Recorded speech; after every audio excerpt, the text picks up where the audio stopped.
Bonjour, morning brief du 2 février 2023. Alors, la bourse de Tunis entame ce mois de février sur une note négative. Il s'agit d'une troisième séance consécutive dans le rouge, avec un taux index donc, qui a accusé un repli de 0,45%, réduisant ses gains annuels à 1,61%. Les banques étaient un peu sous pression lors de ces dernières séances, on en reparlera après.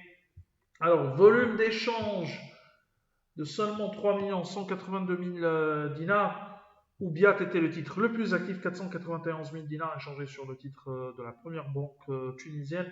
BT 411 000 dinars et Or aussi qui a fait l'objet d'un volume d'échange de 194 000 dinars était parmi les titres les plus actifs.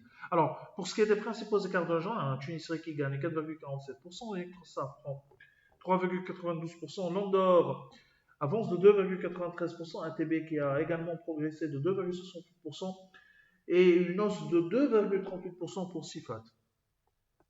Alors, côté baisse, on a Hannibal Lise qui recule de 4,44%, Cite Delis de 4,32%, Simon de Bizère cède de 3,82%, Servicom accuse un repli de 3,70% et BHZ qui abandonne 3,27%.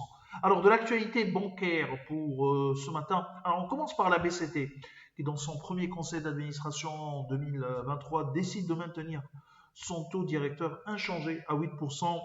C'était un peu attendu, mais pour les prochains conseils, nous, on pense qu'il y aura, on mise sur une nouvelle hausse du taux directeur, hein, puisque les pressions inflationnistes devraient se maintenir élevées, c'est-à-dire on est sur des anticipations d'inflation qui sont toujours haussières, et surtout euh, que il y a encore des incertitudes également sur le budget, sur le financement du budget de l'État. D'ailleurs, la Banque centrale confirme ses inquiétudes pour l'absence de capacité de mobilisation de ressources extérieures dans le cadre du financement du budget de l'État.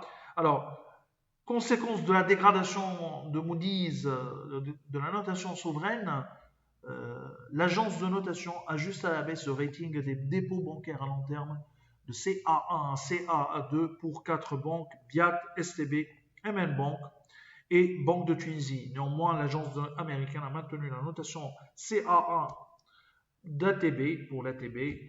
La révision à la baisse de la notation des banques tunisiennes est bien évidemment intervient bien évidemment après la dégradation de la notation souveraine.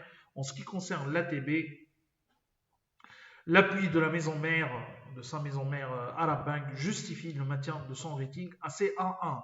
Alors, on a également l'autre actualité concernant une valeur bancaire, c'est BH Bank, qui annonce la démission de 3 administrateurs, bien sûr, qui représentent le secteur privé, pas donc l'État. Il s'agit de M. Habib Mined, Hamoud Abou Khouja et Rachid Horsheni. Alors, en tout cas, une situation un contexte qui se dégrade et on le voit au niveau des banques et d'une manière générale au niveau des actions. Alors, c'est tout ce qu'on a pour ce matin. Nous vous remercions pour votre attention et on vous donne rendez-vous pour demain matin. Au revoir, à demain.